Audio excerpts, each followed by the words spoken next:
Hello student. आप सभी का राजन एकेडमी क्लासेज में एक बार फिर से स्वागत है। तो आज की इस वीडियो लेक्चर में हम लोग जो है क्लास 7th के जो एनसीईआरटी का हिस्ट्री है, जिसमें हम लोग पहला चैप्टर जिसका नाम है हजारों वर्षों के दौरान हुए परिवर्तनों की पड़ताल में, आज हम लोग इसमें सभी अभ्यास प्रश्न उत्तर को देखने वाले हैं। यानी कि सामाजिक विज्ञान में जो हमारा इतिहास है, इसका पहला चैप्टर है और ये हमारा लेक्चर दूसरा है। इससे पहले पहला लेक्चर में हम लोग जो इसके जितने भी ऑब्जेक्टिव क्वेश्चन थे उनको सॉल्व कर लिए हैं। तो चलिए यहाँ से हम क्वेश्चन को सॉल्व करते हैं। यदि उसको आप लोग नहीं देखे हैं तो उसका प्लेलिस्ट बना हुआ है, या नहीं तो उसका लिंक आपको डिस्क्रिप्शन बॉक्स में दिया गया है, वहां से आप लोग उस वीडियो को देख सकते हैं।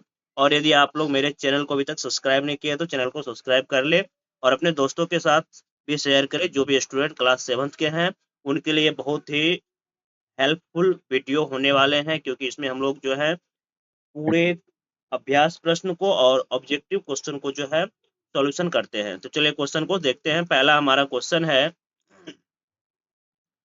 क्वेश्चन है, अतीत में विदेशी किसे माना जाता था? तो बताए थे, इसका उत्तर हम लोग इस प्रकार से देंगे। अतीत में विदेशी वह व्यक्ति कहलाता था जो किसी गांव में बाहर से आता था और जो उस समाज या संस्कृति का हिस्सा नहीं होता था। अतः बोल सकते हैं किसी गांव या नगरवासी के लिए वनवासी विदेशी होता है। तो जो बाहर से आता है, जो उस गांव का नहीं होता है, जो उस समाज की संस्कृति या हिस्सा नहीं होता है, उसी को क्या बोला गया है? अतीत में विदेशी बोला गया है। परंतु एक ही गांव में रहने वाले दो अलग अलग धर्मों तथा परंपराओं से जुड़े लोग विदेशी नहीं होते हैं, इस बात को भी ध्यान रखना है। उसके बाद अगला हमारा क्वेश्चन है दूसरा नंबर में, नीचे निम्नलिखित बातें सही है या गलत, इसको हमें बताना है।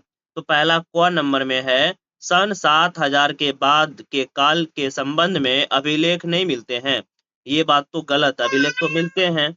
उसके बाद अगला है ख नंबर में, इस काल के दौरान मराठों ने अपने राजनीतिक महत्व की स्थापना की। हाँ, इस काल के दौरान जो है, यानी कि 700 से 750 के बीच में जो है मराठों ने अपनी राजनीतिक महत्व की स्थापना की। ये सही है, यानी कि ये सही हो जाएगा। अगला ग नंबर का है, कृषि में केंद्रित बस्तियों के विस्तार के साथ कभी कभी वनवासी अपने जमीन से उखाड़ बाहर कर दिए जाते थे।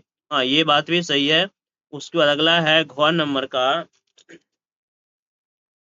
सुल्तान गयासुद्दीन बलबन असम, मणिपुर तथा कश्मीर का शासक था। ये बात जो है गलत है, ठीक है, ये गलत हो जाएगा। तो चलिए उसके बाद अगला क्वेश्चन है 3 नंबर में, रिक्त स्थानों की पूर्ति करें। तो पहला क्वेश्चन है, अभिलेखागार में डैश रखे जाते हैं। तो बताए थे इसमें पांडुलिपियां तथा दस्तावेज रखे जाते हैं, इसमें भर देना है। अगला है, डैश 14वीं सदी का एक इतिहासकार था। तो जियाउद्दीन बर्नी जो था, ये 14वीं सदी का इतिहासकार था। उसके बाद अगला है, डैश डैश डैश और डैश इस उपमहाद्वीप में इस काल के दौरान लाई गई कुछ नई फसलें हैं। तो एक में भर देना, आलू, मक्का, मिर्च, कॉफी। आलू, मक्का, मिर्च और कॉफी जो है इस उपमहाद्वीप में इस काल के दौरान लाई गई कुछ नई फसलें हैं। उसके बाद अगला क्वेश्चन है 4 नंबर में, इस काल में हुए कुछ प्रौद्योगिकीय परिवर्तन की तालिका दे। तो लिखेंगे इसका उत्तर इस प्रकार से लिखेंगे, इस काल में अलग अलग समय में नई नई प्रौद्योगिकी की प्रचलन हुआ और इस समय हुए मुख्य प्रौद्योगिकी परिवर्तन निम्नलिखित थे। पहला है सिंचाई। तो सिंचाई में हम लोग रहट का प्रचलन था। सिंचाई में किसका प्रचलन था? रहट का। उसी तरह से और भी थे। उसके बाद अगला क्वेश्चन है 5वां नंबर का, इस काल के दौरान हुए कुछ मुख्य धार्मिक परिवर्तन की जानकारी दे।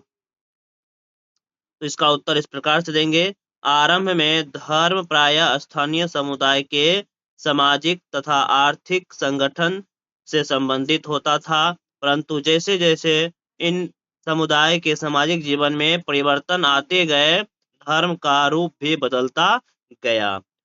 तो 700 से 1750 ईस्वी अर्थात मध्यकालीन इतिहास में तक हुए कुछ धार्मिक परिवर्तन इस प्रकार है, जैसे कि हिंदू धर्म में, इसका एक एग्जांपल ले लेते हैं हिंदू धर्म का।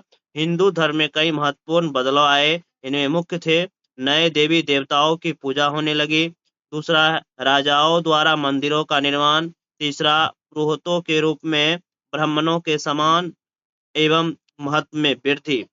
और भी ले सकते हैं, तो इतना लिख देना है, काफी है। उसके बाद अगला क्वेश्चन है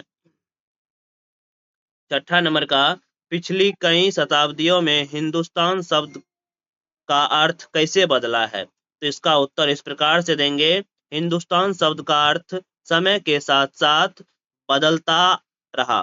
13वीं शताब्दी के फारसी के इतिहासकार मिन्हाज ए सिराज ने पंजाब, हरियाणा तथा गंगा यमुना के मध्य में स्थित भूभाग को हिंदुस्तान नाम दिया था, और यह क्षेत्र उस समय दिल्ली के सुल्तान के अधिकार क्षेत्र में आता था। दिल्ली सल्तनत के प्रसार के साथ हिंदुस्तान के अंतर्गत आने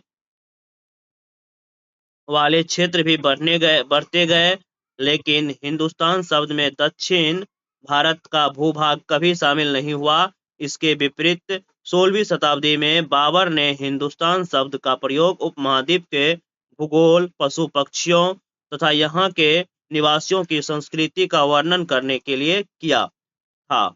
यह अर्थ 14वीं शताब्दी के महान कवि अमीर खुसरो द्वारा प्रयुक्त शब्द हिंद से ही मिलता जुलता था, लेकिन आज हम हिंदुस्तान शब्द का अर्थ भारत राष्ट्र से लेते हैं। इस प्रकार से इसका उत्तर जो है थोड़ा लंबा है, दे देना है, ठीक है। उसके बाद अगला क्वेश्चन है 7 नंबर का। 7 नंबर का क्वेश्चन है, जातियों के मामले कैसे नियंत्रित किए जाते थे? इसका उत्तर लिखेंगे, जातियां अपने सदस्यों के व्यवहार को नियंत्रित करने के लिए अपने अपने नियम बनाती थी। इस नियम का पालन जाति के बड़े बुजुर्गों की सभा करवाती थी, और कुछ क्षेत्रों में इस सभा को जाति पंचायत कहा जाता था। लेकिन जातियों को अपने गांव के रिवाजों का पालन भी करना पड़ता था। इसके अतिरिक्त कई गांवों पर मुखियाओं का शासन होता था, और ये गांव राज्य की एक छोटी इकाई होते थे। इस प्रकार से इसका उत्तर हम लोग लिख लीजिए। उसके बाद अगला क्वेश्चन है लास्ट क्वेश्चन, अभ्यास प्रश्न केवल इसमें करेंगे। सर्व क्षेत्रीय समाज से आप क्या समझते हैं? इसका उत्तर लिखेंगे, सर्व क्षेत्रीय समाज से हमारा अभिप्राय है एक साथ कई क्षेत्रों में फैले विशाल साम्राज्य से, जैसे चोल, तुगलक, मुगलों का साम्राज्य, संस्कृति की एक प्रशस्ति में गयासुद्दीन बलबन को ऐसे ही एक विशाल साम्राज्य का शासक बताया गया है। कहा जाता है कि उसका साम्राज्य पूर्व में बंगाल से लेकर पश्चिम में अफगानिस्तान के गजनी तक फैला हुआ था। इसमें संपूर्ण दक्षिण भारत भी शामिल था, जिसको हम लोग द्रविड़ कहते हैं। तो इस प्रकार से जो है हम लोग जो है जितने भी अभ्यास प्रश्न थे पहला चैप्टर का हिस्ट्री के 7th क्लास का, उसको हम लोग कवर किए हैं। उसके बाद अगले लेक्चर में हम लोग जो है दूसरे चैप्टर को ऑब्जेक्टिव देखेंगे। तो यदि आप लोगों को वीडियो अच्छा लगे तो प्लीज़ वीडियो को लाइक करें और हमारे चैनल को सब्सक्राइब करें। धन्यवाद।